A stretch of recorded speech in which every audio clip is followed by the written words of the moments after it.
60 உயிர்களை பறித்த விசச்சாராய வழக்கிற்கு சிபிஐ விசாரணை தேவையா தேவையில்லையா?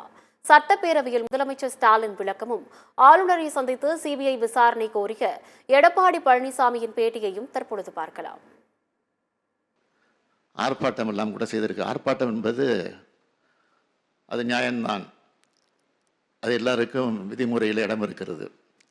அது ஜனநாயகத்தில் இருக்கக்கூடிய உரிமை. அது யாரோட்டம்லாம் ஆர்ப்பாட்டம் செய்யலாம். அது நியாயமான முறையில் ஆர்ப்பாட்டமாக இருந்தால் அது அரசு அதற்கு அனுமதி தருகிறது. ஆனால் அந்த ஆர்ப்பாட்டத்தை கூட திரும்ப திரும்ப சிபிஐ என்கொயரி வைக்க வேண்டும் என்று வலியுறுத்தி பேசியிருக்கிறார்கள். இதே எதிர்க்கட்சி தலைவர் அப்போது முதலமைச்சராக இருந்தபோது அவர் மீது சிபிஐ விசாரணை ஒன்று வந்தது. அவர் மறந்திருக்க மாட்டார்.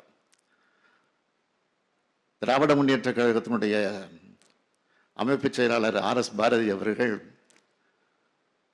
எதிர்க்கட்சி தலைவர்கள் மீது ஒரு குற்றச்சாட்டை சொல்லி அதில் முறைகேடு நடந்திருக்கிறது, விசாரணை நடத்த வேண்டும் என்று நீதிமன்றத்துக்கு சென்றபோது இது சிபிஐ விசாரிக்க வேண்டும் என்று நீதிமன்றம் சொன்னது.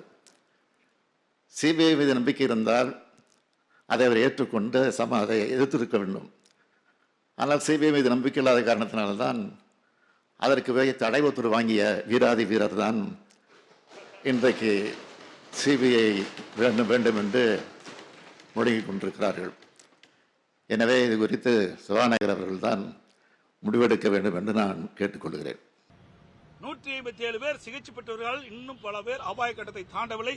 இதுக்கு முழு பொறுப்பு திராவிட முன்னேற்ற கழகத்தினுடைய தலைவர் இன்றைய முதலமைச்சர் திரு ஸ்டாலின் அவர்கள் தான் பொறுப்பேற்று தார்மீக நீதியாக ராஜினாமா செய்ய வேண்டும்.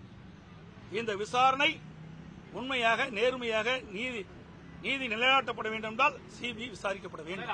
அதைத்தான் ஆளுநரை சந்தித்து முழுமையாக என்னென்ன தமிழகத்தில் நடந்தது என்ற விவரத்தை எல்லாம் சுட்டிக்காட்டி நாங்கள் மனுவாக அளித்திருக்கிறோம். இந்த கள்ளச்சாராயத்தால் ஏற்பட்ட மரணம், இந்த கள்ளச்சாராயம் எப்படிலாம் விற்கப்படுகிறது, எங்கெங்கிறதெல்லாம் வருது, இதுக்கு யாரெல்லாம் மூல காரணம், இதையெல்லாம் முழுமையாக விசாரிக்க வேண்டும். இதற்கு சிபிஐ விசாரணை தான் சிறந்தது. அப்பொழுதுதான் உண்மைத்தன்மை தெரியும்.